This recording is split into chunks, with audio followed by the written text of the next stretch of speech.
Hi. Hello, good evening. എല്ലാ പ്രേക്ഷകർക്കും അവതാര പുലികൾ എന്ന പരിപാടിയിലേക്ക് സ്വാഗതം. നിങ്ങൾക്കറിയുന്നത് പോലെ ഈ പരിപാടി ഇടയ്ക്ക് വെച്ച് സംപ്രേഷണം നിർത്തി വച്ചിരിക്കുകയായിരുന്നു. അപ്പോൾ പിന്നെയും തുടങ്ങാൻ വേണ്ടി തന്നെയാണ് എന്ന് ഞാൻ പറഞ്ഞിരുന്നു. അപ്പോൾ ഇന്ന് നമ്മുടെ എല്ലാ അവതാരകരും ഏതാണ്ട് എല്ലാ അവതാരകരും ഇന്ന് ഈ പരിപാടിയിൽ പങ്കെടുക്കുന്നുണ്ട്. ചില പുതുമകളൊക്കെ തീർച്ചയായിട്ടും ഈ പരിപാടിയിൽ നമ്മൾ ഉൾപ്പെടുത്തിയിട്ടുണ്ട്. അടുത്ത 3 മണിക്കൂർ നമ്മൾ ഒന്നിച്ച് സഞ്ചരിക്കുമെന്ന് മാത്രമല്ല, സമകാലിക വാർത്താധിഷ്ഠിത പ്രശ്നങ്ങളിലേക്കൊക്കെ നമ്മൾ നീങ്ങുന്ന മാത്രമല്ല, ഈ അവതാരകരുടെയൊക്കെ വ്യക്തി ജീവിതത്തിലേക്കും അവരുടെ പൊതുജീവിതത്തിലേക്കും അവരുടെ മാധ്യമ ജീവിതത്തിലേക്കൊക്കെ വെളിച്ചം വീശുന്ന കുറേ കാര്യങ്ങൾ, കുറേ സർപ്രൈസുകളൊക്കെ നമ്മൾ ഇത്തവണ കാത്തുവെച്ചിട്ടുണ്ട്. മാത്രമല്ല, വാർത്താധിഷ്ഠിതമായ ചില കാര്യങ്ങളും, പ്രത്യേകിച്ച് തെരഞ്ഞെടുപ്പ് ആസന്നമായിരിക്കുന്ന ഈ വേളയിൽ തെരഞ്ഞെടുപ്പിൻ്റെ ചില കാര്യങ്ങളും, വളരെ താല്പര്യമുള്ള രസകരമായ മറ്റു ചില വിഷയങ്ങളും പിന്നെ കൊണ്ടും കൊടുത്തുമൊക്കെ നമ്മൾ മുന്നോട്ട് പോകും. അപ്പോൾ നിങ്ങൾക്ക് എല്ലാവർക്കും ഒരിക്കൽ കൂടി സ്വാഗതം. നമ്മൾ തുടങ്ങുന്നു. അവതാര പുലികൾ വരികയാണ്. അവതാര പുലികൾ വരൂ, യു ആർ വെൽക്കം.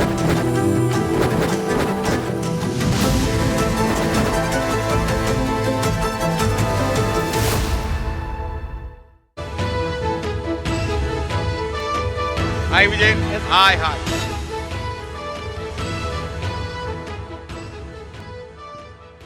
അപ്പൊ വിജയ, അങ്ങനെയാണ് കഥ നടക്കുന്നത്. അപ്പൊ എന്തൊക്കെയാ കാര്യങ്ങള്? എങ്ങനെ ഇങ്ങനെ പോകുന്നു, ഇലക്ഷനൊക്കെ വരാൻ പോകുന്നു. അപ്പൊ നമ്മൾ അതിന്റെ തയ്യാറെടുപ്പ് അപ്പൊ നമ്മൾ ഇടയ്ക്ക് നിർത്തി വീണ്ടും നമ്മൾ കുറെ കൂടി സജീവമായി തുടങ്ങുന്നു. അവിടെ തുടങ്ങും. അങ്ങനെയാണ് നമ്മുടെ കലാപരിപാടികൾ. അപ്പോൾ പ്രിയപ്പെട്ട പ്രേക്ഷകർക്ക് അറിയുന്ന പോലെ ഈ സംപ്രേഷണം നിങ്ങളിൽ എത്തിക്കൊണ്ടിരിക്കുന്നത് മണിയുടെ ടോൾക്കെ വിസ്താര സ്റ്റുഡിയോയിൽ നിന്നാണ്. മീഡിയ സിറ്റിയുടെ സാധ്യതകൾ പരിശോധിക്കുന്ന ഒരു സ്ഥലമാണ് മണിയുടെ, നമ്മുടെ നെറ്റ്വർക്കുള്ള മണി സ്റ്റുഡിയോ. അവിടുത്തെ ടോൾക്കെ വിസ്താര ഫ്ലോറിൽ നിന്നാണ് ഈ തത്സമയ പരിപാടി വരുന്നത്. അപ്പോൾ അടുത്ത 3 മണിക്കൂർ നമ്മൾ ഒന്നിച്ചുള്ള ഒരു മാജിക്. അഷ്മി, എന്ത് മാജിക്?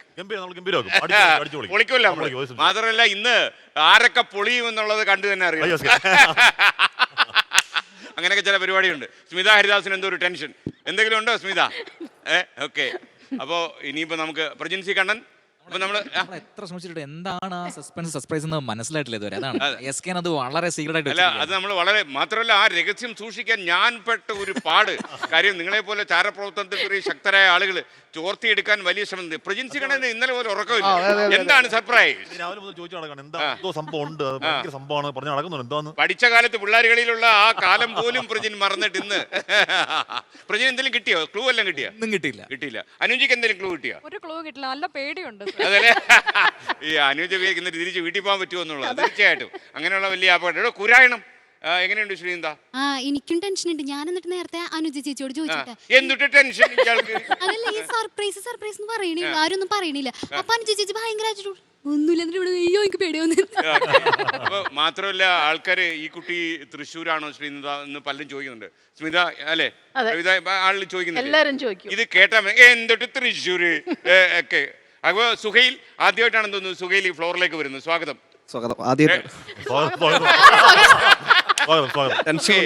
അപ്പോ പ്രിയപ്പെട്ട പ്രേക്ഷകർക്ക് അറിയുന്ന പോലെ സുഹൈൽ അവതരിപ്പിക്കുന്ന പരിപാടി നിങ്ങൾക്കറിയാം.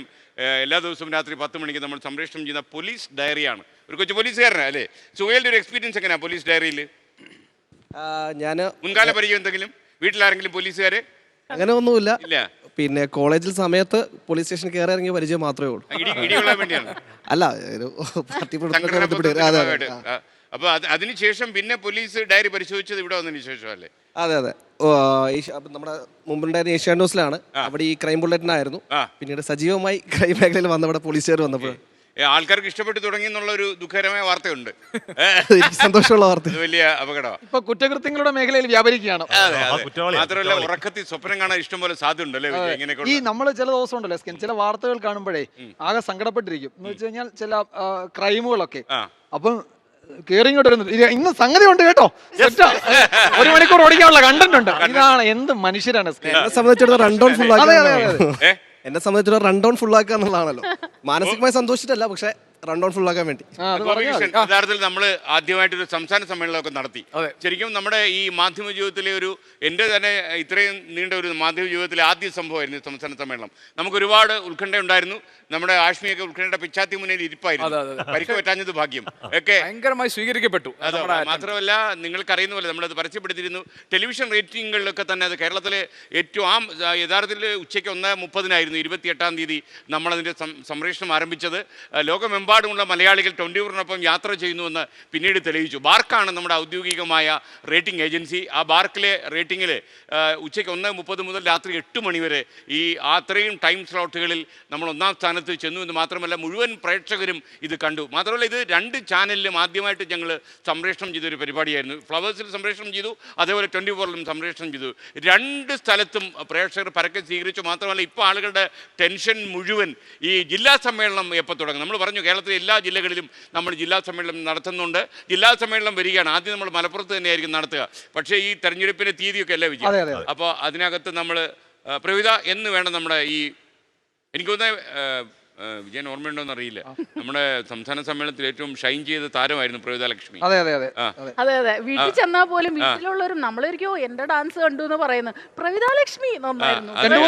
2-3 പേര് പ്രവിതയുടെ ഫോട്ടോ ചോദിച്ചു വീട്ടിൽ വെക്കാൻ. അതാരാ വിജയ? 4 പേര് ചോദിച്ചു, കൊടുത്തില്ലെന്നാ പ്രവിത പറഞ്ഞു. കൊടുത്തില്ല. പഴയ ഫോട്ടോ എന്ന് പറഞ്ഞു. അപ്പൊ വിധിച്ചതും കൊതിച്ചതും 28-ാം തീയതി. എങ്ങനെയുണ്ടായിരുന്നു സംസ്ഥാന സമ്മേളനത്തിലെ എക്സ്പീരിയൻസ്? മാത്രമല്ല കഥകൾ അവതരിപ്പിച്ചു, പാട്ടുപാടി അല്ലേ, ഡാൻസ് ഉണ്ടായിരുന്നു. സത്യസന്ധമായി പറഞ്ഞാൽ എനിക്ക് നമ്മുടെ പ്രൊഡ്യൂസേഴ്സ് വന്നിട്ട് നമ്മളെ കറക്റ്റ് സമയത്ത് സ്റ്റേജിലേക്ക് കയറ്റണല്ലോ. അപ്പൊ ഇങ്ങനെ ഒരു ഐറ്റം കഴിഞ്ഞ് അടുത്ത ഐറ്റം എനിക്ക് പണ്ടത്തെ യൂത്ത് ഫെസ്റ്റിവൽ ഓർമ്മ വന്നത്. ഗ്രൂപ്പ് ഡാൻസ് കഴിഞ്ഞു ഇനി സിംഗിൾ ഐറ്റത്തിന് കയറണം എന്ന് പറഞ്ഞിട്ട് റിപ്പോർട്ട് ചെയ്യണം എന്ന് പറഞ്ഞിട്ട് ടീച്ചേഴ്സ് വരുമല്ലോ, അതുപോലെ. പ്രജൻസി കണ്ണനുമായിട്ടുള്ള സംയുക്ത ഗാനം എങ്ങനെ ഉണ്ടായിരുന്നു? അത് അടിപൊളിയായിരുന്നു. നിഖിലൂടെ ഉണ്ടായിരുന്നു. നിഖിലും ഉണ്ടായിരുന്നു. ഞങ്ങളത് ഒരുപാട് എൻജോയ് ചെയ്തിട്ടാണ് ചെയ്തത്. നമുക്കിപ്പോ ഇന്ന് എനിക്ക് തോന്നുന്നു നമ്മൾ അവിടെ നിന്നാ വേണുവിനെ കാണുന്നില്ല. അപ്പോൾ വേണുവിനെ അല്പം മുന്നോട്ട് പിടിക്കാമല്ലേ. വേണു അങ്ങോട്ട് പിറകോട്ട് മറന്ന്. വേണു ഇപ്പോൾ വരുന്നൊരു പ്രശ്നം, പെട്ടെന്ന് നമുക്ക് വയനാട് വരെ പോകാനുണ്ട്. വയനാട്ടിലെ കാര്യങ്ങളൊക്കെ അറിയാമല്ലോ. ഈ എൻകൗണ്ടറിൽ വേണുവൊക്കെ പ്രത്യക്ഷപ്പെടുമ്പോൾ, ആഷ്മി പ്രത്യക്ഷപ്പെടുമ്പോഴൊക്കെ ഒരു രാഷ്ട്രീയ പക്ഷപാതം കാണിക്കുന്നു എന്ന് കുറച്ചു കാലമായിട്ട് പല പാർട്ടിക്കാരും പരാതി പറയും. ഇത് പറ്റിയ സമയം ചോദിക്കാമെന്ന് വിചാരിച്ചു. ഏത് രാഷ്ട്രീയ പാർട്ടിയോട്? പല രാഷ്ട്രീയ കക്ഷികളോടും. അപ്പം പറഞ്ഞോട്ടെ സാർ അല്ലേ? അങ്ങനെ ഒരു ചിന്തയുണ്ടോ വേണു? അല്ല, വേണു ഒരു അവതാരകൻ എന്നുള്ള നിലയിൽ, ഇപ്പോൾ പ്രേക്ഷകരുടെ സംശയമാണ്, അവതാരകൻ എന്നുള്ള നിലയിൽ എൻകൗണ്ടറിന്റെ കസേരയിൽ പോയി ഇരുന്ന് കഴിഞ്ഞാൽ പിന്നെ മനസ്സെങ്ങോട്ടാണ് വ്യാപരിക്കുക? ആ വിഷയത്തിൽ തന്നെ അല്ലേ? കക്ഷി രാഷ്ട്രീയത്തിലേക്ക് പോകാറില്ലല്ലോ. എന്ന് വെച്ചാൽ സ്വന്തം കക്ഷി രാഷ്ട്രീയം ഇല്ല, സ്വന്തം കക്ഷി രാഷ്ട്രീയമല്ല, ആ വിഷയത്തിന്റെ രാഷ്ട്രീയമാണ് ചർച്ച ചെയ്യുന്നത്. ഫ്ലോറിൽ കയറിയാതില്ല. ഇല്ല. അപ്പൊ ആഷ്മി ഓക്കെ. അപ്പോൾ നമ്മുടെ KR ഗോപികൃഷ്ണൻ നമ്മുടെ എക്സിക്യൂട്ടീവ് എഡിറ്ററാണ്. ഗോപി ഈയിടയ്ക്ക് ഡൽഹിയിലൊക്കെ പോയിരുന്നു. അപ്പോൾ ലോക്സഭാ തെരഞ്ഞെടുപ്പൊക്കെ വരികയാണ്. രാഹുൽ ഗാന്ധി ഇന്ന് വയനാട്ടിലുണ്ടായിരുന്നു. രാഹുൽ ഗാന്ധി എന്തായിരുന്നു ഡെവലപ്മെന്റ്? ഇന്ന് പ്രധാനമായിട്ട് രാഹുൽ ഗാന്ധി വന്നത് വയനാട്ടിലെ പ്രശ്നം എന്താണെന്ന് മനസ്സിലാക്കാൻ വേണ്ടിയിട്ടാണ്. ഇപ്പോൾ അവിടെ കുട്ടികൾക്ക് സ്കൂളിൽ പോകാൻ വരെ പേടിയാണ്. ആ നിലയിലാണ് കാര്യങ്ങളുള്ളത്. കാരണം കുട്ടികൾക്ക് പുറകെ വന്യജീവി വരുന്നുണ്ടെന്ന് പേടി കാരണം സ്കൂളിൽ പോകാൻ പറ്റുന്നില്ല, ആളുകൾ പുറത്തേക്ക് ഇറങ്ങുന്നില്ല. ഇപ്പോൾ അവിടുത്തെ കൃഷിയാണല്ലോ അവരുടെ പ്രധാനപ്പെട്ട, അതിന് വേണ്ടിയിട്ട് അവർക്ക് ഇറങ്ങാൻ പറ്റുന്നില്ല. അപ്പോൾ നാട്ടുകാരാകെ ഭയത്തിൽ കഴിയുകയാണ്. ഇപ്പോൾ നമ്മൾ കാണുന്നതിനും അപ്പുറം, നമ്മൾ വിഷ്വലിലൊക്കെ കാണുന്നതിനേക്കാൾ അപ്പുറമാണ് അവിടുത്തെ സാധാരണക്കാരുടെ, വളരെ സങ്കീർണമാണ്. അപ്പോൾ രാഹുൽ ഗാന്ധിക്ക് ഇന്ന് അവിടെ എന്താണ് യഥാർത്ഥത്തിൽ സംഭവിക്കുന്നതെന്ന് ബ്രീഫ് ചെയ്ത് കൊടുക്കുകയുണ്ടായി. അതായത് എന്താണ് ശരിക്ക് ഈ പ്രശ്നം, എവിടെ എന്താണ്, എങ്ങനെയാണ് കാടിൻ്റെ അതിർത്തി പങ്കിടുന്നത്, അവിടെ ആളുകൾ നേരിടുന്ന പ്രശ്നങ്ങൾ എന്തൊക്കെയാണ്. അപ്പോൾ ഇനി വേണ്ടത് 72-ലെ ഈ കേന്ദ്ര നിയമത്തിൽ എന്ത് പൊളിച്ചെഴുത്ത് പറ്റും, അതാണ് പ്രധാനപ്പെട്ട. മാത്രമല്ല എനിക്ക് തോന്നുന്നത് MP കണ്ടില്ല, മുഖ്യമന്ത്രി കണ്ടില്ല, വനമന്ത്രിയെ കണ്ടില്ല എന്നൊക്കെ പരാതികൾ ഒരുപാട് ഉയരുന്ന സമയമായിരുന്നു. ഇപ്പോൾ സുർജിത്ത് അയ്യപ്പത്ത് വയനാട്ടിൽ നമുക്കൊപ്പം ചേരുന്നുണ്ട്. അവിടുത്തെ ഏറ്റവും ലേറ്റസ്റ്റ് ആയിട്ടുള്ള കാര്യങ്ങൾ നമ്മൾ ശരിക്കും ഈ അവതാര പുലികളിൽ ഞങ്ങൾ അവതരിപ്പിക്കുന്നതിനിടയിൽ എനിക്ക് തോന്നുന്നത് അവിടുത്തെ കാര്യങ്ങൾ കൂടി നമുക്ക് അറിയാമല്ലോ. നമുക്ക് ആഷ്മി, ഇന്ന് എന്തായിരുന്നു വയനാട്ടിലെ മറ്റുള്ള ഡെവലപ്മെന്റ് എന്തായിരുന്നു? ഇന്നും ഒരു കടുവാക്രമണം ഉണ്ടായി. ഇന്നൊരു വീട്ടുമൃഗം ചത്തു, വളർത്തുമൃഗം ചത്തു. മൊത്തത്തിൽ വലിയ ഭീതി, വലിയ ആശങ്ക, നാട്ടുകാർക്ക് പുറത്തിറങ്ങാൻ കഴിയുന്ന സാഹചര്യമാണ്, വലിയ രോഷത്തിന് അന്തരീക്ഷം. എസ്കേൻ ഇന്നലെ നമ്മൾ എൻകൗണ്ടർ വിഷയമായിരുന്നു. അപ്പം ഞാൻ ഇൻട്രോ കുറച്ച് കടുപ്പിച്ചു. എസ്കേൻ ഒരു ഞാൻ ആ സമരത്തിന് വേണ്ടി നമ്മൾ ആഞ്ഞു തന്നു. ഒരു കുറഞ്ഞ 50 പേരെങ്കിലും എന്നെ ഇന്നലെ മുതൽ ആ മേഖലയിൽ വിളിച്ചിട്ടുണ്ട്. ഭയങ്കര ഒരുപാട് നന്ദിയുണ്ട്, ഞങ്ങൾ പറയാൻ ആഗ്രഹിച്ച കാര്യങ്ങളാണ് എന്ന് പറഞ്ഞിട്ട്. അപ്പോൾ ആൾക്കാർ അത്രത്തോളം വേദനയിൽ സങ്കടത്തിൽ നിൽക്കുന്നു, നമ്മൾ അവരുടെ കൂടെ നിൽക്കുന്നു. ഓക്കെ, സുർജിത്ത് അയ്യപ്പത്തുണ്ട്.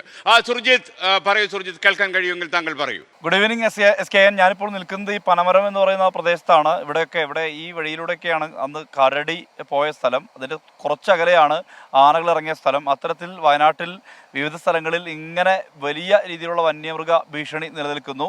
ഒരു മാസത്തിനിടെ 3 കാട്ടാനകൾ ആക്രമിച്ച മരണം. ലക്ഷ്മണൻ, അതോടൊപ്പം അതിനുശേഷം അതിന് പിന്നാലെയാണ് അജീഷിൻ്റെ മരണം സംഭവിച്ചത്. ഒരാഴ്ച പിന്നിടുമ്പോൾ ഇപ്പോൾ പോളിൻ്റെ മരണം കൂടി. ഇത്തരത്തിൽ വന്യമൃഗങ്ങൾ ഇറങ്ങി ജനങ്ങളുടെ ജീവിതത്തിന് വലിയ രീതിയിലുള്ള പ്രതിസന്ധി ഉണ്ടാക്കുന്ന ഒരു ഘട്ടമാണ് വയനാടിനെ സംബന്ധിച്ച്. വയനാടൻ ജനജീവിതം വലിയ അളവിലുള്ള ആശങ്കയിലാണ്. പ്രത്യേകിച്ച് ഈ വനമേഖലയോട് ചേർന്ന് കഴിയുന്ന ആളുകളുടെ ആശങ്ക ഇരട്ടിയാണ് എന്നുള്ളതാണ് വ്യക്തമാവുന്നത്. എന്തായാലും ഈ ഒരു മരണത്തോടെ, പോളിൻ്റെ മരണത്തോടെ ഒരു വലിയ സമരം പുൽപ്പള്ളിയിൽ നടന്നിരിക്കുന്നു. ആ സമരത്തിൻ്റെ തുടർച്ചയായി പലതരത്തിലുള്ള രാഷ്ട്രീയ ചലനങ്ങളും ഉണ്ടാകുന്നു എന്നുള്ളത് തന്നെയാണ്.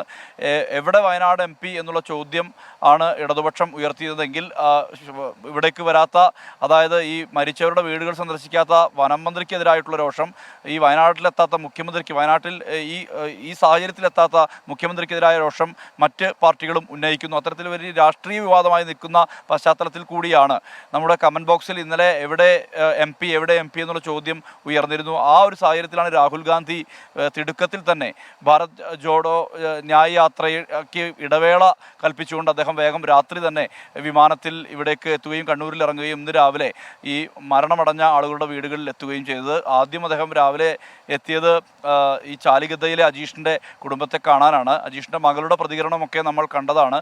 വളരെ വൈകാരികമായുള്ള പ്രതികരണമാണ് അജീഷിൻ്റെ മകൾ നടത്തിയത്. തൊട്ടു പിന്നാലെ പോളിൻ്റെ വീട്ടിലെത്തി.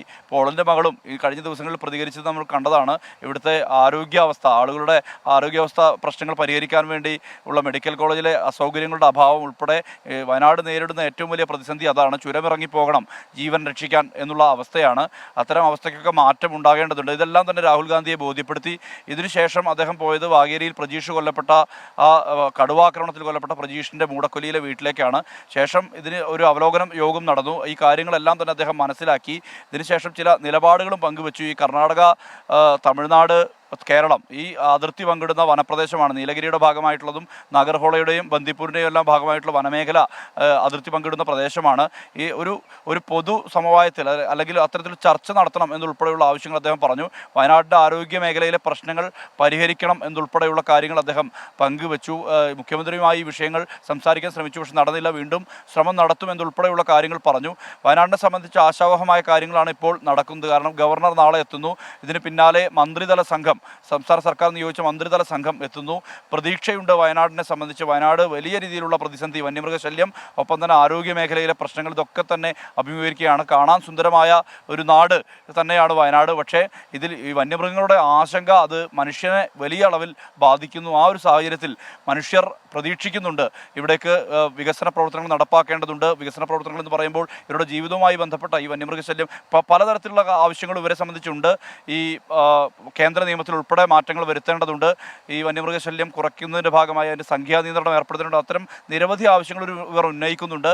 എന്തായാലും വയനാട് ഇപ്പോൾ ഈ മരണങ്ങളുടെ പശ്ചാത്തലത്തിലെങ്കിലും ഒരു മോചനം ഇവർക്കുണ്ടാകും. ഇവർക്ക് ഒരു തരത്തിൽ സർക്കാരുകളുടെ കണ്ണു തുറക്കും.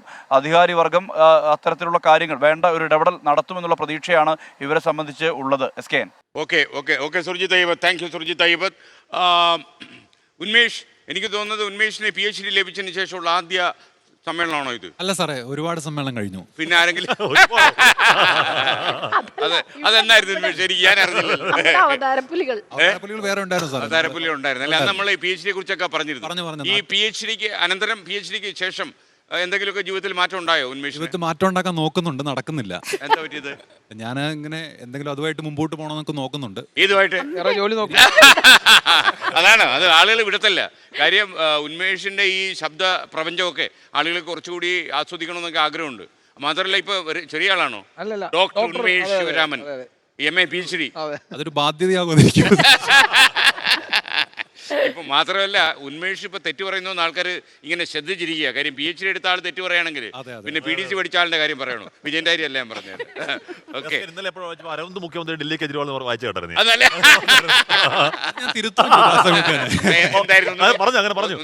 അരവിന്ദ് കെജ്രിവാൾ അരവന്ന് മുഖ്യമന്ത്രി ഡൽഹി കെജ്രിവാൾ പറഞ്ഞു ഓണർ തെറ്റൊക്കെ പറ്റും, പക്ഷെ നമ്മൾ അപ്പൊ തന്നെ അല്ല അത് അങ്ങനെ പറ്റിയതല്ല, അത് റീച്ച് തടിച്ച കോപ്പിയിൽ അങ്ങനെ കിടന്നു. റീത്ത് അങ്ങനെ അടിച്ചു വിട്ടതാണ്. ചിലപ്പോൾ PhD കാരനെ തറപറ്റിക്കാനുള്ള ഒരു ശ്രമത്തിന്റെ ഭാഗമായിട്ട്. ഇന്ന് വേൾഡ് റൗണ്ട് അപ്പിൽ ഉന്മേഷിന്റെ ശബ്ദമായിരുന്നു, അലക്സി നവൽനിയുടെ അതിങ്ങനെ കേട്ടിരിക്കാൻ തോന്നുന്നു. എന്ത് മനോഹരാന്നറിയോ. സാറേ ഞാൻ കാര്യം പറയട്ടെ, ആ ശബ്ദം കേട്ടിട്ട് ആരും ഒരു നല്ല വാക്ക് പോലും ഞാൻ പറയാം, ഞാൻ പറഞ്ഞില്ലേ എല്ലാവർക്കും വേണ്ടി അല്ല ഉന്മേഷ്, ഞാൻ ഡെസ്കിൽ അത് പറഞ്ഞിരുന്നു, അപ്പൊ ഉന്മേഷ് ഉണ്ടായില്ല. Really good. ഒരുപാട് കാലം ജീവിച്ചിരിക്കും. നല്ല കാര്യം ചെയ്തു. നമ്മൾ എല്ലാ ദിവസവും ഇത് ഇങ്ങനെ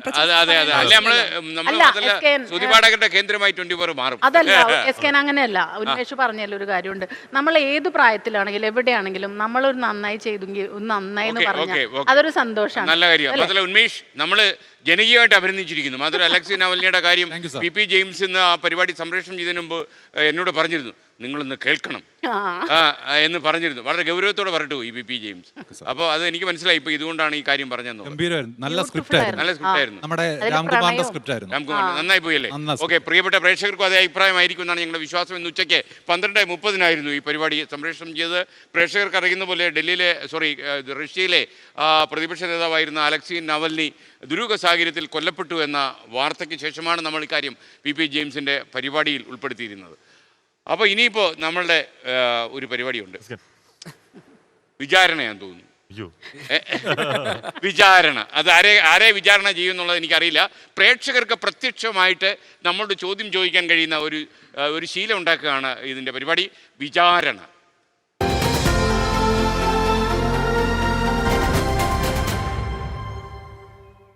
അപ്പോൾ നമ്മളിൽ ആരെയും വിചാരണ ചെയ്യാൻ പ്രേക്ഷകർക്ക് അവകാശമുണ്ട് എന്നതുകൊണ്ട് അത് വേണു ഇങ്ങനെ നോക്കുന്നു. അപ്പോൾ അറിയാൻ പറ്റില്ല, വേണു ബാലകൃഷ്ണൻ നല്ല സമയമാണ്, എന്ത് സംഭവിക്കാം. ഓക്കെ, അതുകൊണ്ട് അനുജയെ കുറിച്ചാണോ ഇനി നമ്മുടെ കൂരായണ ചേച്ചിയെ കുറിച്ചാണോ ഒന്നും പറയാൻ പറ്റത്തില്ല അല്ലേ, ആഷ്മിയെ കുറിച്ചാണോ, നിരന്തരം തെറിവിളിക്ക് കേൾക്കാൻ ബാധ്യതയുള്ള ആഷ്മി താജ് ഇബ്രാഹിമിനെ കുറിച്ചാണോ എന്നൊന്നും അറിയില്ല. അപ്പോൾ എന്തായാലും നമുക്ക് കേട്ടു നോക്കാം. പ്ലേ. ഞാൻ പ്രാവശ്യമ്പലം തിരുവനന്തപുരം എന്ന് പറയുന്ന സ്ഥലത്തു നിന്നാണ്. എനിക്ക് SKനോടാണ് ചോദിക്കാനുള്ളത്. SKN ഇത്രയും പ്രായം എന്ന് പറഞ്ഞു കഴിഞ്ഞാൽ ഇപ്പോഴും എങ്ങാണ്, എന്നായിരുന്നാലും പ്രായത്തിനനുസരിച്ചുള്ള ഒരു വ്യക്തിത്വമുണ്ട്. അപ്പോൾ എൻ്റെ ചോദ്യം ഇതാണ്, SKന് ഇപ്പോൾ 24 ആയിരുന്നാലും ഫ്ലവേഴ്സിലായിരുന്നാലും ഇത്രയും 2 ചാനലിൻ്റെയും പ്രോഗ്രാം എങ്ങനെ SKN കൈകാര്യം ചെയ്ത് ഇങ്ങോട്ട് മുന്നോട്ട് കൊണ്ടുപോകുന്നു, അതിൻ്റെ എന്താ പറയുക, അതിൻ്റെ എക്സ്പീരിയൻസ് എത്രത്തോളം ഉണ്ടെന്നുള്ളത് ഒന്നറിഞ്ഞാൽ കൊള്ളാമെന്നുണ്ട്. ഓക്കെ, ഇത് വല്ലാത്ത ഒരു കലിപ്പൈപ്പി. ഞാൻ വിചാരിച്ചു നിങ്ങളുടെ കണ്ട തലയിൽ പ്രേക്ഷകർ കയറാൻ പോവാണ്, ഞാനതൊന്ന് ആസ്വദിക്കാൻ വേണ്ടി തയ്യാറെടുത്ത് നിൽക്കുകയായിരുന്നു. ഓക്കെ, താങ്ക് യു സഹോദരി. അപ്പോൾ നല്ല പ്രായമായി എന്നാണ് പറയുന്നത്. ഈ പ്രായത്തിലും എന്ന് ഞെട്ടിപ്പോയി അല്ലേ ആഷ്മി? അപ്പോൾ തീർച്ചയായിട്ടും പ്രായമാകുന്നു എന്ന് പറയുന്നത് വളരെ സന്തോഷമുള്ള കാര്യമാണ്. പ്രായമാകുമ്പോൾ അതിന് കൂടുതൽ സാധനം കൂടെ വരണമെന്ന് നാട്ടുകാർ പലപ്പോഴും പറയാറുണ്ട്. പക്വത അതൊക്കെ എത്രമാത്രം ഉണ്ടെന്നുള്ളതൊക്കെ കണ്ടറിയണമെന്നാണ് എനിക്ക് തോന്നുന്നത്. അപ്പോൾ ഇതൊക്കെ നമ്മളൊരു ജോലിയായിട്ട് കാണുന്നില്ലെന്നുള്ളതാണ് യാഥാർത്ഥ്യം. കാര്യം ഞങ്ങളിപ്പോൾ ശരിക്കും ഈ മണിയുടെ കാക്കനാട് സ്റ്റുഡിയോയിൽ നിന്ന് ഞങ്ങളെല്ലാവരും നേരം കൃത്യസമയത്ത് ഈ മണിയുടെ ഫ്ലോറിലെത്തുന്നു. അപ്പോൾ ഈ മണിയുടെ ഫ്ലോറിലെത്തുമ്പോൾ ഒരു പരിപാടിയുടെ ടെൻഷനൊക്കെ നമ്മുടെ ഉള്ളിൽ എവിടെയോ ഒരു അംശമായി കിടക്കുമ്പോഴും നമ്മൾ ഈ പ്രോഗ്രാം അവതരിപ്പിക്കാനുള്ള പാഷൻ നമ്മൾ ഇങ്ങനെ ബുദ്ബുദം പോലെ അല്ലേ, ബുദ്ബുദം എന്നാണ് പറയേണ്ടത്, അത് അങ്ങനെ തന്നെ കിടക്കട്ടെ, അതുപോലെ ഇങ്ങനെ പൊങ്ങി വരും. അപ്പോൾ അത് ഇങ്ങനെ പൊങ്ങി വരുമ്പോൾ നമുക്ക് ഇത് ജോലി ചെയ്യുകയാണെന്ന് തോന്നില്ല. ജോലി ചെയ്യുകയാണെന്ന് തോന്നി തുടങ്ങിയാൽ ഞാൻ ഈ ജോലി വിടും, അതാണ് എൻ്റെ തീരുമാനം. അപ്പോൾ അതുവരെ പ്രേക്ഷകർക്കൊപ്പം ഞാനും ഉണ്ടാകും, നമ്മളെല്ലാവരും ഉണ്ടാകും. അപ്പോൾ അനുജയുടെ ജോലിയോടുള്ള ഒരു രീതി എങ്ങനെയാണ്? ഞാൻ എൻ്റെ ജോലിയാണ് പറഞ്ഞത്, ഞാൻ ഇങ്ങനെ ഒരു പാഷനോടെ ചെയ്യണം എന്ന് ആഗ്രഹിക്കുന്ന ആളാണ്. ചിലപ്പോഴൊക്കെ കഴിയുന്നുണ്ടെന്ന് എൻ്റെ വിശ്വാസം. അത് കഴിയാതെ വന്നാൽ ഈ ജോലി വീക്ഷിക്കണം എന്ന അഭിപ്രായക്കാരനുണ്ട്. അനുജ എങ്ങനെയായിരിക്കും? തീർച്ചയായും ഈ പാഷൻ ഉള്ളതുകൊണ്ടാണ് നമ്മൾ ഇത്രയും വർഷം ഇങ്ങനെ നിൽക്കുന്നത്. പക്ഷെ അത് ഇത്രയും പ്രായമായ സ്ഥിതിക്ക് അല്ലേ എൻ്റെ കാര്യം ഞാൻ പറഞ്ഞു. അല്ല, ഞാൻ കാര്യം കൂട്ടി തന്നെയാണ് പറയുന്നത് സാർ. ഇപ്പൊ ഇത്രയും വർഷം നമ്മൾ നിൽക്കുന്നത് പാഷൻ എന്നുള്ള ഒരൊറ്റ കാര്യം കൊള്ളാം. അനുജയുടെ ലോങ് ഇയേഴ്സ് എത്ര വരും? ഞാനിപ്പോ 24 വർഷം പൂർത്തിയാക്കും, 25ലേക്ക് കടക്കുകയാണ്. വഴിയാത്രക്കിടയിൽ ഇടയ്ക്കിടെ നമ്മൾ ചില ചാനലുകളിൽ കണ്ടുമുട്ടുകയും ചെയ്തു. ദീർഘമായ യാത്ര. ഞാൻ ആദ്യം ജോലി ചെയ്തത് ഏഷ്യാനെറ്റിലെ സാർ അന്ന് അവിടെ. പക്ഷെ നമ്മൾ തമ്മിൽ ഞാൻ ഇപ്പോഴും ഓർക്കുന്ന ഒരു കാര്യം, എനിക്ക് ആദ്യമായിട്ടൊരു അവാർഡ് ഏഷ്യാനെറ്റിൽ കിട്ടിയപ്പോ ആങ്കറിങ്ങിന് സാറിന് വന്ന അവാർഡ് ഉണ്ടായിരുന്നു നമ്മൾ തമ്മിൽ. സാർ അത് ഓർക്കുന്നുണ്ടാകില്ല. അന്നാണ് ഞാൻ സാറിനെ നേരിട്ട് ആദ്യം കണ്ടത്. അതുവരെ സ്ക്രീനിലായിരുന്നു. കാരണം ഞാൻ ചെന്നൈയിലായിരുന്നു അന്ന്, ന്യൂസ് ചെന്നൈ ആയിരുന്നല്ലോ. അപ്പോൾ സാറ് തിരുവനന്തപുരമാണ്. പിന്നീട് ഞാൻ തിരുവനന്തപുരത്തേക്ക് മാറി, പിന്നെ കൊച്ചി ബ്യൂറോയിലേക്കൊക്കെ മാറി. അപ്പോൾ നമ്മൾ അധികം കണ്ടിരുന്നില്ല. ഓക്കെ ഓക്കെ എന്തായാലും അനുജ നമ്മുടെ ഈ യാത്ര ഇപ്പോഴും തുടരുകയാണ്. പല ചാനലിൻ്റെ കവാടത്തിൽ വെച്ച് നമ്മൾ കണ്ടുമുട്ടെങ്കിലും ഇത് നമ്മൾ 24-ൽ കുറച്ചുകൂടെ നമ്മൾ കളർഫുള്ളായിട്ട് മുന്നോട്ട് പോകുന്നു എന്നാണ് എൻ്റെ വിശ്വാസം. ശ്രീനിത, ഈ കൂരായണത്തെക്കുറിച്ച് കുറേ കാര്യങ്ങൾ ഇപ്പോൾ വരുന്നുണ്ട്, ഇല്ലെന്ന് ഞാൻ പറയുന്നില്ല. അതിനിടയ്ക്ക് ഒരു കൊതുക് അടിച്ചായിരുന്നു, ഫ്ലോറിൽ അത്യാവശ്യം കൊതുകൊക്കെ ഉണ്ട്. അപ്പോൾ ഈ ശ്രീനിത എന്നുള്ള കൊതുക് ചിലരെ കയറി കടിക്കുന്നുവെന്ന് ചിലർ പറയുന്നു. ചിലരെയല്ല, ആരെയാണ് പിന്നെ? പൊളിറ്റിക്സിലുള്ള എല്ലാവരെയും കടിക്കാൻ. എൻ്റെ കുട്ടി അല്ല, നമ്മൾ എല്ലാവരെയും ചെറുതായിട്ടൊന്ന് കുത്താറുണ്ട്. ഇപ്പൊ ഹാഷ്മി ചേട്ടൻ ഭയങ്കരമായിട്ട് കുത്താറുണ്ടല്ലോ, അപ്പൊ ഞാൻ ചെറുതായിട്ട് നമ്മളാൽ കഴിയുന്ന രീതിയിൽ അല്ലേ? ഓക്കെ. അതല്ല, എനിക്ക് തോന്നുന്നത് ഈ എപ്പോഴും ടെലിവിഷനിലും സിനിമയിലും ഈ തൃശ്ശൂർ ഭാഷയ്ക്ക് നല്ലൊരു മാർക്കറ്റുണ്ട്. അപ്പോൾ ആ മാർക്കറ്റ് പിടിച്ചടക്കുമോ? അല്ല, ഞാന് ആദ്യം ഡിഗ്രിക്ക് പഠിക്കുന്ന തൃശ്ശൂർ ലാംഗ്വേജിൽ പറയൂട്ടി, ഇല്ലെങ്കിൽ ആൾക്കാർക്ക് സംശയം തോന്നില്ലേ? ആള് മാറിയൊന്നുമില്ല. അപ്പൊ ഞാൻ ഡിഗ്രിക്ക് പഠിക്കുന്ന സമയത്ത് റാഗിങ് അല്ല, ഒരു പരിചയപ്പെടലിന്റെ പുറത്ത് സീനിയേഴ്സ് വരുമല്ലോ. അപ്പൊ എല്ലാവർക്കും കൊണ്ടും ഇച്ചിരി ഗൗരവമായിട്ട് സംസാരിക്കുന്ന കേട്ടോ. അപ്പൊ എൻ്റെ അടുത്ത് വന്ന് ചോദിച്ചപ്പോൾ ഇവർക്കൊന്നും മനസ്സിലാവില്ല. എന്നിട്ടും ഒന്ന് മലയാളത്തിൽ പറയാമോ? എന്നിട്ട് ഓരോരുത്തരെ കൊണ്ട് ഓരോ ചെയ്യിപ്പിച്ചു, പാട്ട് പഠിപ്പിച്ചു, ഡാൻസ് കളിപ്പിച്ചു. എന്നെ കൊണ്ട് വെറുതെ വർത്താനം പറഞ്ഞാൽ മതി എന്ന്. ഞാൻ എന്നിട്ട് പറയാ, ഞാൻ എന്തൊക്കെയോ എന്ന് പറഞ്ഞു. ഇതിപ്പോ റാഗിങ്ങാര് മാത്രമല്ല, ഇപ്പൊ നാട്ടുകാരും പറയുന്നുണ്ട് ചിലതൊന്നും മനസ്സിലാവുന്നില്ല എന്ന് അല്ലേ? Okay, thank you Sreenitha. അപ്പോൾ പ്രിയപ്പെട്ടവരെ, നമുക്കിനി ഒരു എപ്പോഴും നമ്മൾ പറയുന്ന ഒരു കാര്യമുണ്ടല്ലോ, നമുക്ക് ഏറ്റവും, ഞാൻ ചിലപ്പോഴൊക്കെ ഫ്ലോറിൽ നിന്ന് പറയാറുണ്ട്, എനിക്ക് ഏറ്റവും ഇഷ്ടമുള്ള ഒരാളാണ് ഇടവേള ബാബു എന്നുള്ളത്. കാരണം എന്താണെന്ന് ചോദിച്ചാൽ, ബാബുവിൻ്റെ നൈർമല്യം മാത്രമല്ല, അദ്ദേഹത്തിൻ്റെ പേരിന് മുമ്പിൽ ഇടവേള ഉള്ളതുകൊണ്ട്. അപ്പോൾ ഇടവേള അല്ലേ, രാജകീയമായ ഒരു ഇടവേള നമ്മൾ പറയും. അത് കഴിയുമ്പോൾ നമുക്ക് ഒരു അതിഥി വരും. അത് ഞാൻ ഇവരോട് പറഞ്ഞിട്ടില്ല ആ അതിഥി ആരാണെന്ന്. അതൊരു സസ്പെൻസാണ്, പ്രേക്ഷകർക്കൊരു സസ്പെൻസ് ആയിക്കോട്ടെ. ബ്രേക്ക്.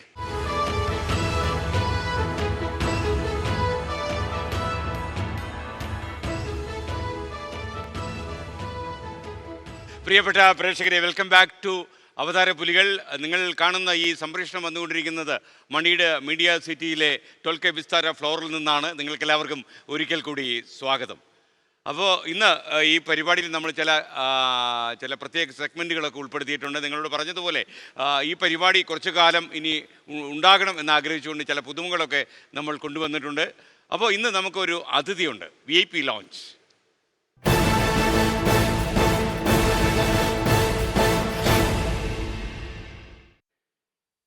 ഇന്നത്തെ VIP ലോഞ്ചിൽ ഒരുപാട് പ്രതീക്ഷകളോടെ മന്ത്രിസ്ഥാനത്തേക്ക് വന്ന KB ഗണേഷ് കുമാറാണ് ഇന്ന് നമ്മുടെ അതിഥി. മന്ത്രി KB ഗണേഷ് കുമാറിനൊപ്പം നമുക്ക് അല്പനേരം സംസാരിക്കാം. മിനിസ്റ്റർ KB ഗണേഷ് കുമാർ, നമസ്കാരം. ഇപ്പോൾ ഒരുപക്ഷെ ഗണേഷ് കുമാർ സ്ക്രീനിൽ കാണുന്ന പോലെ ഈ 24-ലെ പ്രധാനപ്പെട്ട അവതാരകരെല്ലാം ഒന്നിച്ച് ചേർന്നിരിക്കുകയാണ്. അപ്പോൾ ഗണേഷ് കുമാർ, നമ്മൾ ഈ അവതാരപുലികൾ എന്നുള്ള ഒരു പരിപാടിയാണ്, താങ്കൾ കണ്ടിട്ടുണ്ടോ എന്ന് സംശയമുണ്ട്. നമ്മളന്ന് മാതൃഭൂമിയുടെ പരിപാടി കണ്ടതിന് ശേഷം വീണ്ടും കാണുകയാണ്. ഞങ്ങൾക്ക് കേൾക്കാൻ കഴിയുന്നുണ്ടോ എന്ന് ഒന്ന് ഉറപ്പിക്കാമോ? എന്തെങ്കിലും ഒന്ന് സംസാരിച്ചാൽ ശരിയാവും. എനിക്ക് കേൾക്കാൻ പറ്റുന്നില്ല, ഒന്നും കേൾക്കുന്നില്ല, ഇതിൻ്റെ സിഗ്നൽ പോയിരിക്കുന്നു. എനിക്ക് ചെറിയൊരു സാങ്കേതിക പ്രശ്നമുണ്ട്. തിരുവനന്തപുരത്താണ് KB ഗണേഷ് കുമാർ ഇപ്പം ഉള്ളത്. നിങ്ങൾക്കറിയുന്ന പോലെ അദ്ദേഹം അത്യാവശ്യം ഗതാഗത വകുപ്പ് നേരെയാക്കണമെന്ന് തീരുമാനിച്ച് കുറേ പരിഷ്കാരങ്ങളുമായിട്ട് രംഗത്ത് വന്നിട്ടുണ്ട്. അപ്പോൾ അതിനിടയിലാണ് നമ്മൾ ഈ VIP ലോഞ്ചിലേക്ക് അദ്ദേഹത്തെ ക്ഷണിച്ചത്. അപ്പം ചെറിയൊരു സാങ്കേതിക പ്രശ്നം മാത്രമേ ഉള്ളൂ. അദ്ദേഹം റെഡിയാണ് നമ്മോട് സംസാരിക്കാൻ. ഒരുപക്ഷെ എനിക്കറിയാം, മാതൃഭൂമിയുടെ തിരുവനന്തപുരത്തെ എന്ന ലിറ്റററി ഫെസ്റ്റിവലിൽ ഞങ്ങൾ ഒന്നിച്ച് 1 മണിക്കൂറോളം സംസാരിച്ചിരുന്നു. ഒരുപാട് പ്രേക്ഷകർ യൂട്യൂബിലും അല്ലാതെയും ആ തത്സമയ പരിപാടി കണ്ടിരുന്നു. ആളുകൾക്ക് ഒരുപക്ഷെ ഗണേഷ് കുമാറിന് ഒരുപാട് പ്രതീക്ഷ നമ്മുടെ ആളുകൾ അർപ്പിക്കുന്നു എന്ന് എനിക്ക് അന്ന് അദ്ദേഹത്തോട് സംസാരിച്ചപ്പോൾ മനസ്സിലായി.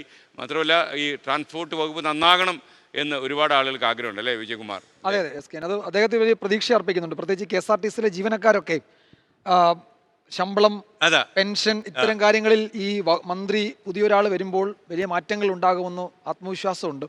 നമ്മുടെ റീജിത്തിനോട് ചോദിക്കാം. KB ഗണേഷ് കുമാർ ഗതാഗത വകുപ്പ് മന്ത്രിയായപ്പോൾ വണ്ടിയിലൊക്കെ സഞ്ചരിക്കാൻ താല്പര്യമുള്ള ആളെന്നല്ലേ റീജിത്തിൻ്റെ താല്പര്യം എന്താ? മാറ്റങ്ങളുണ്ട്. നേരത്തെ വിജയേട്ടൻ സൂചിപ്പിച്ച പോലെ തന്നെ ആ വകുപ്പ് ഒരുപാട് പ്രതിസന്ധികളിലൂടെയാണ് കടന്നു പോകുന്നത്. അപ്പം സ്വാഭാവികമായും പുതിയൊരു മന്ത്രിക്ക് വലിയ മാറ്റങ്ങൾ ഉണ്ടാക്കാൻ കഴിയട്ടെ. അതിൻ്റെ ഭാഗമായിട്ടുള്ള ചില നടപടികളൊക്കെ അദ്ദേഹം തുടങ്ങി വെക്കുന്നുണ്ട്. അങ്ങനെയൊക്കെ പ്രതീക്ഷയോടുകൂടി തന്നെയാണ് അതിനെ കാണുന്നത്. ഓക്കെ, എനിക്ക് തോന്നുന്നത് KB ഗണേഷ് കുമാറുമായിട്ട് നമുക്ക് സംസാരിക്കാൻ സമയമായും തോന്നുന്നു. സാങ്കേതിക പ്രശ്നങ്ങൾ മാറിയെന്ന് തോന്നുന്നു. അപ്പോൾ മിനിസ്റ്റർ KB ഗണേഷ് കുമാർ നമുക്കൊപ്പം ചേരുകയാണ്. റെഡിയാവാൻ അല്പം കൂടെ പ്രശ്നമുണ്ടെന്ന് തോന്നുന്നു അദ്ദേഹത്തിൻ്റെ. ഓക്കെ, ഓക്കെ, നമ്മൾ പ്രിയപ്പെട്ട പ്രേക്ഷകർ ഇപ്പോൾ സ്ക്രീനിൽ ശ്രദ്ധിച്ചാൽ അറിയാം നിങ്ങളുടെ ചില അഭിപ്രായങ്ങളൊക്കെ തന്നെ നമ്മൾ ടിക്കറിൽ, അതായത് സ്ക്രീനിൻ്റെ ഏറ്റവും താഴ്ഭാഗത്ത് നമ്മൾ പ്രസിദ്ധീകരിക്കുന്നുണ്ട്. നിങ്ങൾക്ക് സന്ദേശങ്ങൾ യൂട്യൂബ് വഴി അറിയിക്കാം. ഞങ്ങളെക്കുറിച്ചുള്ള വിമർശനങ്ങളും ആവാം.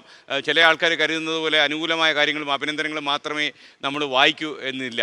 നമുക്ക് വിമർശനങ്ങളോട് കൂടുതൽ താല്പര്യമുണ്ട്. കാര്യം നിങ്ങൾ വിമർശിക്കുമ്പോഴാണ് നമ്മുടെ പരിമിതികളും പിഴവുകളും എന്താണെന്നും കുറവുകൾ എന്താണെന്നും മനസ്സിലാക്കാനുള്ള ഒരു അവസരം നമുക്ക് കിട്ടുന്നത്. അതുകൊണ്ട് തന്നെ പിഴവുകൾക്ക് വിമർശനങ്ങൾക്ക് കൂടുതൽ സ്വാഗതം. പിഴവുകൾ ചൂണ്ടിക്കാണിച്ചാൽ അതിലേറെ സന്തോഷം. അപ്പോൾ റിജിത്ത്, ഞാൻ പറഞ്ഞുകൊണ്ട് വന്നത്, അപ്പോൾ വിജയകുമാർ പറഞ്ഞത് നമ്മുടെ KSRTCയിലെ എംപ്ലോയീസിൻ്റെ കാര്യമാണ്. ഒരു സാധാരണ യാത്രക്കാരൻ എന്നുള്ള നിലയിൽ വണ്ടിയിലൊക്കെ യാത്ര ചെയ്യാറുണ്ടോ? ഇപ്പോ കുറച്ച് കുറവാണ്. ഏത് വണ്ടി എന്ന് കാര്യം പറയട്ടെ, പറഞ്ഞോളൂ. റീജിത്ത് താമസിക്കുന്ന നമ്മുടെ ഓഫീസിന്റെ തൊട്ടടുത്ത്, അതായത് ഒരു 10 മീറ്റർ ഉണ്ടോ സംശയമാണ്. പക്ഷെ ചില ദിവസങ്ങളിൽ മഴയുള്ള സമയങ്ങളിൽ റീജിത്തിന്റെ വൈഫ് നമ്മുടെ ഓഫീസിൽ തന്നെയാണല്ലോ വർക്ക് ചെയ്യുന്നത്. അതെ, നമ്മുടെ ബിന്ദിയ. അപ്പം ബിന്ദിയ പറഞ്ഞു, റീജിത്തേട്ടൻ എന്ന് കാറിലാ വന്നത്. ഞാൻ ചോദിച്ചു, അതെന്താ വീട്ടിലൊരു കൊടയേ ഉള്ളൂ. യഥാർത്ഥത്തില് വലതുകാലം എടുത്ത് വെച്ചാൽ 24 അകത്താവും. അത്ര ദൂരല്ലേ ഉള്ളൂ. എന്നിട്ട് കാറിലാ വന്നത്. ആർഭാടങ്ങളുടെ കുട്ടി താങ്കൾ എവിടുന്ന് പഠിച്ചു അല്ലേ എന്ന് ചോദിച്ചാൽ, അല്ലാത്ത ദിവസങ്ങളിൽ ഞാൻ നടന്നു വരാറ്. എത്ര അടുത്താണ് ഫ്ലാറ്റ്. അപ്പോ സ്മിത എപ്പോഴും പ്രേക്ഷകർ തിരിച്ചറിയുന്നത് കവിതയുമായി ബന്ധപ്പെട്ടാണ്. കവിതയുടെ ലോകത്ത് നിന്ന് പണ്ട് ഇപ്പൊ ഡാൻസിന്റെ പേരില്ല. ചുമ്മാ കളിയാക്കി. അതെന്താ ഉന്മേഷ്? എനിക്ക് തോന്നുന്നു സംസ്ഥാന സമ്മേളനത്തിന്റെ ഡാൻസ് കണ്ട് പ്രേക്ഷകർ അമ്പരന്നോ?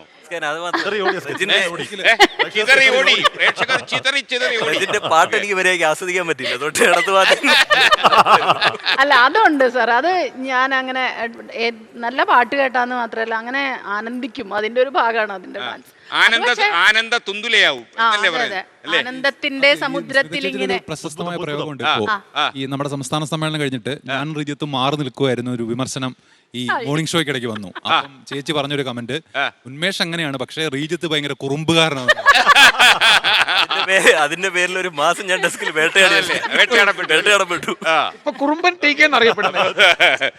കാര്യം ചെയ്യാം, നമുക്ക് KB ഗണേഷ് കുമാർ മിനിസ്റ്റർ നമുക്കൊപ്പം ചേരുന്നു. Good evening Shri KB Ganesh Kumar. ശരിക്കും ഒരു സാങ്കേതിക പ്രശ്നമായിരുന്നു. നമ്മൾ ഈ മാതൃഭൂമിയുടെ കാ ഫെസ്റ്റിവൽ കണ്ണരീഷൻ ഇന്നാണ് കാണുന്നത്. അപ്പോൾ ഞങ്ങളുടെ ഈ 24 പ്രധാനപ്പെട്ട അവതാരകരെല്ലാം ഈ പരിപാടിയുണ്ട്. ഗണേഷ് കുമാറിനെ നമ്മൾ ഒരിക്കൽ ക്ഷണിക്കുകയാണ്. ഇത് മണിയിടിലെ നമ്മുടെ മീഡിയ സിറ്റിയിലുള്ള നമ്മുടെ സ്റ്റുഡിയോ കോംപ്ലക്സിൽ നിന്നാണ് ഇത് വരുന്നത്. ഇവിടെ 12K വിസ്താര സൗകര്യമൊക്കെ ഉണ്ട്.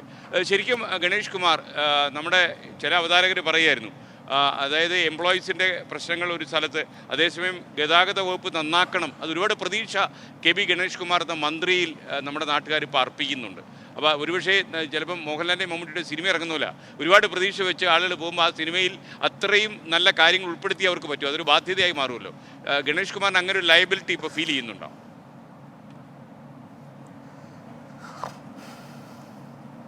ഇല്ല, ഞാനിത് പരമാവധി ശ്രമിക്കാം എന്നുള്ളതേ ഉള്ളൂ ചേട്ടാ. ഞാൻ ഈ ഉറപ്പൊന്നും പറയും, ഇപ്പോൾ ആളുകൾ പറയുന്നുണ്ട് ഇയാൾക്ക് എന്ത് ചെയ്യാൻ കഴിയും എന്നൊക്കെ. പക്ഷേ എനിക്ക് ഒരു ചെറിയ പരിശ്രമം, ഒരു എളിയ പരിശ്രമമാണ്. 2 കാര്യങ്ങൾ. ഒന്ന്, ജീവനക്കാരുടെ പ്രശ്നങ്ങൾ പരിഹരിക്കുക. KSRTCയിലെ മൊത്തം ലൈബിലിറ്റീസ് ഉണ്ട്, ഒരുപാട് കടങ്ങളും നമുക്ക് ചിന്തിച്ചാൽ പേടിയാവുന്ന കടങ്ങളുണ്ട്. അത് പിന്നെ യാത്രക്കാരുടെ പ്രശ്നങ്ങൾ. എനിക്ക് തോന്നുന്നത് സാങ്കേതിക പ്രശ്നങ്ങൾ ചെറുതായിട്ട് വരികയാണ്. ഓക്കെ. അപ്പോൾ നമുക്കൊരു കാര്യം, മറ്റുള്ള കാര്യങ്ങളിലേക്ക് പോകാം. KB ഗണേഷ് കുമാറുമായി വീണ്ടും ചേരാൻ കഴിയും. ഒരുപാട് പ്രതീക്ഷയോടെയാണ് അദ്ദേഹം ഈ ഗതാഗത വകുപ്പിൻ്റെ മന്ത്രിസ്ഥാനം ഏറ്റെടുത്തിരിക്കുന്നത്. എന്നാൽ ഇതിലുള്ള ബാധ്യതകളും കടത്തിൻ്റെ ആഴവും ഒക്കെ കണ്ട് അദ്ദേഹം ഇത്തിരി അമ്പരന്ന് പോയിട്ടുണ്ടെന്ന് തോന്നുന്നു. ഗോപികൃഷ്ണൻ. അല്ല, എനിക്ക് തോന്നുന്നത് മിനിസ്റ്ററെ സംബന്ധിച്ച് വലിയ വെല്ലുവിളിയുണ്ട്, ചലഞ്ചസ് ഉണ്ട്. ഒന്ന്, പിന്നെ MD ആയിട്ടുള്ളൊരു പ്രശ്നം ഉണ്ടായിരുന്നു, ഇപ്പോൾ ട്രാൻസ്പോർട്ട് കമ്മീഷണറുമായിട്ടുണ്ട്. അപ്പോൾ അദ്ദേഹം എന്തെങ്കിലും, ഇപ്പോൾ ഗണേഷ് കുമാർ വരുമ്പോൾ എപ്പോഴും നമ്മൾ ചില പുതുമകൾ, പല എക്സ്പെരിമെൻറ്റ്സ് നടത്തുന്നൊരു മന്ത്രിയാണ്. അപ്പോൾ എനിക്കൊന്ന് KSRTC ജീവനക്കാരുടെ പ്രശ്നം മാത്രമല്ല, ഇപ്പോൾ വിജയനൊക്കെ നേരത്തെ ചൂണ്ടിക്കാണിച്ചത്, അതിന് പുറമെ പുതിയ പരിഷ്കാരങ്ങൾ KSRTCയിൽ കൊണ്ടുവരാൻ പ്രാപ്തനായ മന്ത്രിയാണ് ഗണേഷ് കുമാർ. അതുകൊണ്ട് തന്നെ വലിയ പ്രതീക്ഷയുണ്ട്. ഇപ്പോൾ നേരത്തെ SKN പറഞ്ഞതുപോലെ തന്നെ അതൊരു ലയബിലിറ്റി ആയിരിക്കും കുറച്ച്. മാത്രമല്ല ലൈസൻസ് ഒക്കെ കർക്കശമാക്കുന്നു, അത് കിട്ടുന്ന അത്ര എളുപ്പമല്ല. അപ്പം ഞാൻ ആലോചിച്ചോ, ഇപ്പോഴല്ല അനുജയ്ക്ക് license കിട്ടില്ലായിരുന്നു. എനിക്ക് കിട്ടി. ഇപ്പോഴാണെങ്കിൽ കിട്ടില്ലായിരുന്നല്ലോ എന്ന് അല്ല ഞാൻ ഞാനും അത് ആലോചിച്ചായിരുന്നു കേട്ടോ. കാരണം എന്റെ പ്രായത്തിലുള്ള ആൾക്കാർ പറയും ഒരെല്ലാം ശ്രീനിധിയുടെ പ്രായം എന്ന് പറയുമ്പോൾ ഞാൻ കുഞ്ഞതാണല്ലോ. എന്നോട് എല്ലാവരും ഈ പ്രായം വെച്ചാ സംസാരിക്കുന്നത് വിജയകുമാർ. എനിക്കതാ മനസ്സിലാവുന്നത്. ഒരെല്ലാം ഒരു അങ്കിൾ ടോം ആക്കിയോ നിങ്ങളെല്ലാവരുടെ തന്നെ? അപ്പൊ ഒരെല്ലാം എടുത്താൽ അല്ലെങ്കിൽ ഒരു 8 എടുത്താൽ നമുക്ക് ലൈസൻസ് കിട്ടുമല്ലോ എന്നായിരുന്നു. പക്ഷെ ഇപ്പം അല്ല. ഗണേഷ് കുമാർ വന്നതിന് ശേഷം ഒരുപാട് മാറ്റങ്ങൾ വരുത്തിയിട്ടുണ്ട്. ഇപ്പം കയറ്റത്തിൽ വെച്ച് ബ്രേക്ക് ഇട്ട് നിർത്താം, പിന്നെ റിവേഴ്സ് എടുത്ത് പാർക്ക് ചെയ്യണം, അങ്ങനെ പല മാറ്റങ്ങളും വരുത്തിയിട്ടുണ്ട്. അങ്ങനെ അത്ര പെട്ടെന്നൊന്നും ലൈസൻസ് കിട്ടില്ല. മോട്ടോർ വാഹന നിയമത്തെ കുറിച്ച് വലിയ അറിവല്ലേ? മാത്രമല്ല നമ്മുടെ 24-ലെ കൂടായണത്തിന്റെ എൽ ബോർഡ് വെച്ചിട്ടുള്ള പാർട്ടിയാ. റെഡി. അപ്പൊ കെ ബി ഗണേഷ് കുമാറിന് ചോദിക്കാം. കെ ബി ഗണേഷ് കുമാർ നമുക്കൊപ്പം തുടരുകയാണ്. ചെറിയൊരു സാങ്കേതിക പിഴവ് പറ്റിയതാണ് ഗണേഷ് കുമാർ. അപ്പോൾ താങ്കളുടെ പ്രതീക്ഷ എല്ലാവരും പറയുന്നുണ്ട് കേട്ടോ. ഇപ്പോൾ പ്രത്യേകിച്ച് നമ്മുടെ അനുജ രാജേഷും നമ്മുടെ കൂരായണം അവതരിപ്പിക്കുന്ന ശ്രീനിധ എന്ന ചേച്ചിയും പറയുന്നുണ്ടായിരുന്നു ഈ ലൈസൻസ് ഒക്കെ കിട്ടാൻ ഈ പ്രയാസം. ഇത് എൽ ബോർഡാ കേട്ടോ. എല്ലാ ശ്രീനിധ എല്ലല്ല എച്ചാണ് എപ്പോഴും എൽ ബോർഡിൽ നിൽക്കുകയാണ്. പക്ഷെ കൂരായണം കാണുമ്പോൾ ഇപ്പോൾ ചേട്ടൻ പറഞ്ഞു ചേച്ചി എന്ന് പറഞ്ഞു. പക്ഷേ കാണുമ്പോൾ ലൈസൻസിനുള്ള പ്രായമായതായിട്ട് തോന്നുന്നില്ല. ലൈസൻസ് ചർമ്മം കണ്ട എന്റെ പ്രായം തോന്നാറില്ല സാർ. ചർമ്മം കണ്ടാലേ പ്രശ്നം എന്നാ പറയുന്നത് ഗണേഷ്. അത് ശരി. ഏത് കോളേജിലാണ് പഠിക്കുന്നതെന്ന് ചോദിക്കും. ഈ ഗതാഗത വകുപ്പുകളിൽ ഗണേഷ് ഇപ്പം ചില വിവാദങ്ങളും കൂടുപോക്കുന്നുണ്ട്. അപ്പോൾ എനിക്കൊന്ന് താങ്കളുടെ മുന്നോട്ടുള്ള യാത്രയ്ക്ക് വിവാദങ്ങൾ അതിൻ്റെ ശോഭ കെടുത്താനുള്ള നീക്കങ്ങളുണ്ടോ കേരളത്തിൽ?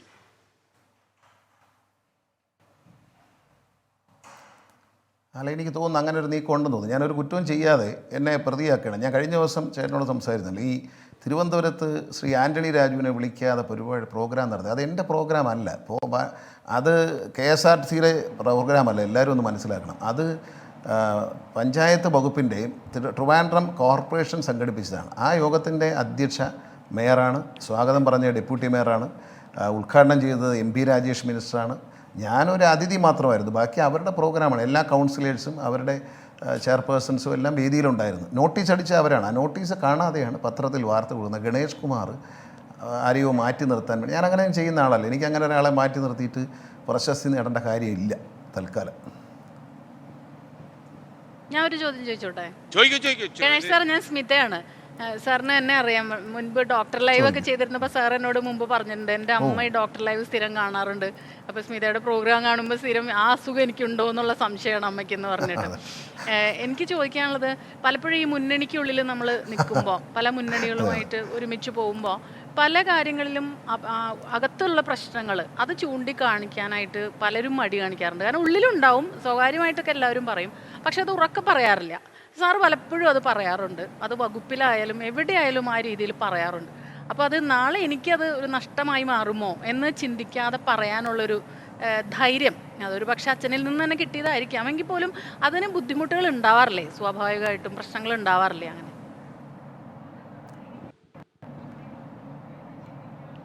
എനിക്കൊരു രാഷ്ട്രീയ ബുദ്ധിയുള്ള ആളല്ല. അതുകൊണ്ടായിരിക്കും ഞാൻ അങ്ങനെ പറയുന്നത്. ഞാനൊരു നിഷ്കളങ്കനായ പൗരനാണ്. പൗരൻ്റെ ചില കാഴ്ചപ്പാടിൽ ഞാനെപ്പോഴും ജനപക്ഷത്തു നിന്ന് സംസാരിക്കാൻ ആഗ്രഹിക്കുന്നതാണ്. അതുകൊണ്ട് പറഞ്ഞു പോകുന്നതാണ്. അല്ലാതെ ആരും കുറ്റപ്പെടുത്താനോ ഒരു ഭിന്നതയുണ്ടാക്കാനോ പറയുന്നതല്ല. സത്യങ്ങളാണ് ഞാൻ പറഞ്ഞിട്ടുള്ളത്. ഞാൻ ഇന്ന് ലേറ്റസ്റ്റ് ഒരു സത്യം പറയാം. ഞാൻ മന്ത്രിയായിട്ട് വന്നവൻ പറഞ്ഞു ഇവിടെ ആംബുലൻസിൽ ലഹരി മരുന്നും ലഹരിയും കുഴൽപ്പണവും കടത്തുമെന്ന് പറഞ്ഞു. ഇന്ന് പത്തനാപുരത്ത് തന്നെ 4 കിലോ കഞ്ചാവോട് കൂടി ഒരു ആംബുലൻസ് പിടിച്ചിട്ടുണ്ട്. ഞാൻ ജനങ്ങളുമായിട്ട് അടുത്ത് നിൽക്കുന്നുണ്ട്. പല വിവരങ്ങളും കിട്ടും. അത് അതിനനുസരിച്ച് പറയുന്നു എന്നുള്ളത്. അല്ലാതെ എനിക്കാരെയും വെറുപ്പിക്കാൻ വേണ്ടി പറയുന്നതല്ല.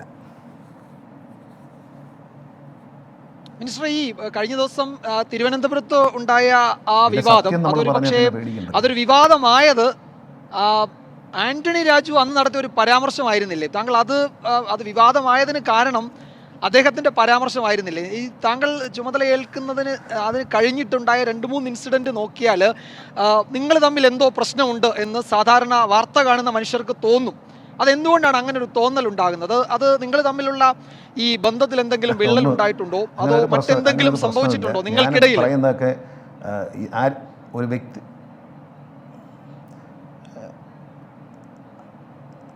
അല്ല, അദ്ദേഹത്തോട് എനിക്ക് യാതൊരു പ്രശ്നവുമില്ല. കാരണം എന്താ പറയുക, അദ്ദേഹം തെറ്റിദ്ധരിച്ചതാണ്. അത് ഞാൻ സംഘടിപ്പിച്ച പ്രോഗ്രാം അല്ല.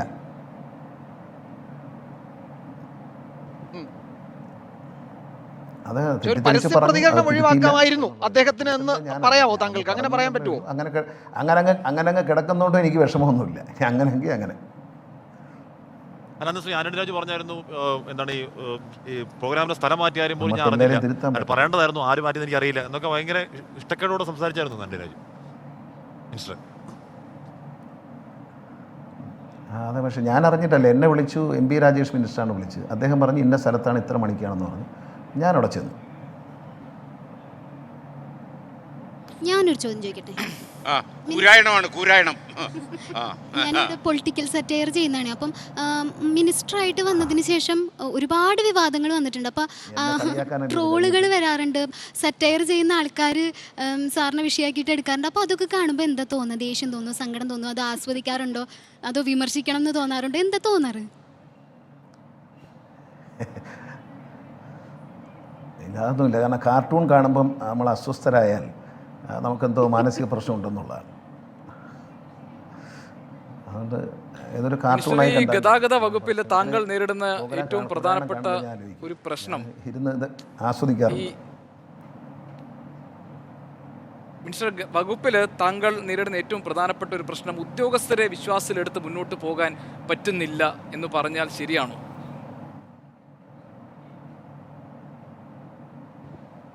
അല്ല, ഇതിനിടയ്ക്ക് നമ്മൾ ഈ ഒരു ഇൻട്രപ്ഷൻ വന്ന സമയത്ത് കറണ്ട് പോയപ്പോൾ പറഞ്ഞിങ്ങനെ എം ഡിയുമായിട്ടും ട്രാൻസ്പോർട്ട് കമ്മീഷനുമായിട്ട് എനിക്കൊരു പ്രശ്നമില്ല കേട്ടോ. ഇത് ഡെമോക്രസിയാണ്. ഞാനൊരു ആശയം പറയുമ്പോൾ അത് നടപ്പിലാക്കി തരേണ്ട ജോലിയാണ് ഉദ്യോഗസ്ഥനുള്ളത്. അത് നടപ്പിലാക്കി തന്നാൽ മതി. എനിക്കാരോടും പിണക്കമൊന്നുമില്ല. ഞാൻ ആരോടും പോകാൻ പറഞ്ഞിട്ടില്ല, ആരെ മാറ്റണമെന്ന് ആവശ്യപ്പെട്ടിട്ടില്ല. അങ്ങനെ ആരെങ്കിലും മാറ്റണമെങ്കിൽ ഞാൻ മുഖ്യമന്ത്രിയെ കണ്ട് പറയത്തില്ല. ഇത് പറയുന്ന ഇങ്ങനെ ഞാൻ തന്നെ വാർത്തയിലൂടെയാണ് അറിയുന്നത്. ഞാൻ ഇവരായിട്ടൊന്നും ഒരു പിണക്കവുമില്ല, ഞാൻ ആരെയും മാറ്റണമെന്നും പറഞ്ഞിട്ടില്ല. പിന്നെ എൻ്റെ കൂടെ ജോലി ചെയ്യുമ്പോൾ ഡെമോക്രസിയാണ്. ഞാൻ ജനങ്ങളാൽ തിരഞ്ഞെടുക്കപ്പെട്ടവനാണ്. ഞാൻ ജനങ്ങളുടെ ആവശ്യങ്ങളാണ് പറയുന്നത്. അല്ലാതെ ഞാൻ എൻ്റെ സ്വന്തം കാര്യമൊന്നും പറയുന്നില്ല. എനിക്കൊരു കാര്യവും സാധിക്കാനില്ല. അത് കറക്റ്റായിട്ട് ആ സമയത്ത് തന്നെ ചെയ്യണം. കാരണം എപ്പോഴെങ്കിലും ചെയ്താൽ പോരാ, സമയത്ത് ചെയ്യണം. ആരായാലും, ഏത് ഉദ്യോഗസ്ഥനായാലും കുഴപ്പമില്ല. അല്ല, ആ പ്രശ്നം നേരിടുന്നുണ്ടോ മിനിസ്റ്റർ? അങ്ങനെ ഒരു പ്രശ്നം നേരിടുന്നുണ്ടോ? താങ്കൾ പറയുന്ന കാര്യങ്ങൾ കൃത്യമായി നടപ്പാക്കാൻ ഒരു ഉദ്യോഗസ്ഥ ഒരു സഹകരണമില്ല എന്ന പ്രശ്നം താങ്കൾ നേരിടുന്നു? ഇന്ന സമയത്തുകൂടി നമ്മൾ ചെയ്യണം എന്ന് പറഞ്ഞാൽ അവർ ചെയ്യാറുണ്ട്. ഇല്ല. അല്ല, ഈ മറ്റ് ഉദ്യോഗസ്ഥരൊക്കെ പുറത്തു നിന്നാണ് പറയുന്നത്, അങ്ങനെയാണ് അറിയുന്നതെന്ന് പറഞ്ഞല്ലോ. ശ്രീജിത്ത് അങ്ങനല്ല, അങ്ങയുടെ ചേംബറിൽ തന്നെ മേശയ്ക്ക് മേലടിച്ച് അദ്ദേഹത്തിന്റെ രോഷവും പ്രകടിപ്പിച്ച് അവിടുന്ന് അപ്പോൾ മറ്റു ജീവനക്കാർ അദ്ദേഹത്തെ ആശ്വസിപ്പിച്ചു. എങ്ങനെയാണ് അദ്ദേഹം പോയതെന്നൊക്കെ പറയുന്നത്. അത് നേരിട്ടുള്ള കാര്യമല്ലേ? അത് ഞാൻ അറിഞ്ഞിട്ടില്ല ആ കാര്യം അദ്ദേഹം പറയുന്നതാണ്. ആര് പറഞ്ഞു? ഞാൻ ഈ മലയാള മനോരമയിലാണ് കിടന്നത്. അവരുടെ ഓഫീസിലും വീട്ടിലുമൊക്കെ ആളെ വെച്ചിട്ടുണ്ടെന്ന് ഞാൻ അറിഞ്ഞില്ല കേട്ടോ. അങ്ങനെ വല്ലതും ആയിരിക്കും, എനിക്കറിയത്തില്ല. എൻ്റെ മേശപ്പുറത്ത് ഇടിച്ചിട്ടില്ല, എന്നോട് അങ്ങനെ ചെയ്തിട്ടുമില്ല. അതൊക്കെ അദ്ദേഹം പോലീസ് വിവാദങ്ങളൊക്കെ മാറിയിട്ട് എനിക്ക് ചോദിക്കാനുള്ളത്, നമ്മൾ ആദ്യമായിട്ട് മിനിസ്റ്ററായിട്ടും രാഷ്ട്രീയക്കാരുടെ അറിയുന്നതിന് മുമ്പ് നടൻ എന്ന നിലയിലാണ് നമുക്കൊക്കെ അറിയുന്നത്, ഗണേഷ് എന്ന നടൻ. അപ്പോൾ ഇപ്പോൾ മിനിസ്റ്ററായതിനു ശേഷം ഇനിയിപ്പോൾ ഉള്ള മൂവി കരിയറൊക്കെ എങ്ങനെയായിരിക്കും? കാരണം ഈ പറയുന്നത് പോലെ ഒരു ബെസ്റ്റ് ആക്ടറിനുള്ള ടെലിവിഷൻ അവാർഡ് അടക്കം വാങ്ങിയ ആളാണ്. അപ്പോൾ ഈ അഭിനയം പൂർണ്ണമായി അങ്ങ് വിടുവാണോ? അയ്യോ, ഇല്ല, ഒരിക്കലും ഇല്ല. കാരണം അതാണ് എൻ്റെ ഒരു ജീവനമാർഗം, ജീവനോപാധിയാണ്. 19 വയസ്സിൽ ഞാൻ തുടങ്ങിയതാണ്. ഞാൻ ഒരിക്കലും അഭിനയം വിടത്തില്ല. ഞാൻ ഇടയ്ക്കൊന്ന് മടുത്തു. പിന്നെ അത് കഴിഞ്ഞ് നേരെന്നൊരു സിനിമ വന്നപ്പോൾ ആ സിനിമയുടെ കഥയൊക്കെ കേട്ടപ്പോൾ എനിക്ക് ചെയ്യാമെന്ന് തോന്നി. കാരണം നമ്മൾ ചില സിനിമകൾക്ക് വേണ്ടി മെനക്കെടുന്നു, 1 മാസം 2 മാസമൊക്കെ മെനക്കെട്ടിട്ട് അതിൻ്റേതായ റിസൾട്ട് ഇല്ല വരുമ്പോൾ ഒരു വിഷമമുണ്ടായിരുന്നു. അത് നേരെ എന്നൊരു സിനിമ ചെയ്തപ്പോൾ എനിക്ക് ആ കഥ കേട്ടപ്പോഴും ഞാൻ സ്വീകരിക്കുന്നത് ഒരു അഭിനയം, ഒരു ബ്രേക്ക് എടുക്കാമെന്ന് ഞാൻ കരുതിയിരുന്നപ്പോഴാണ് ഈ സിനിമ വരുന്നത്.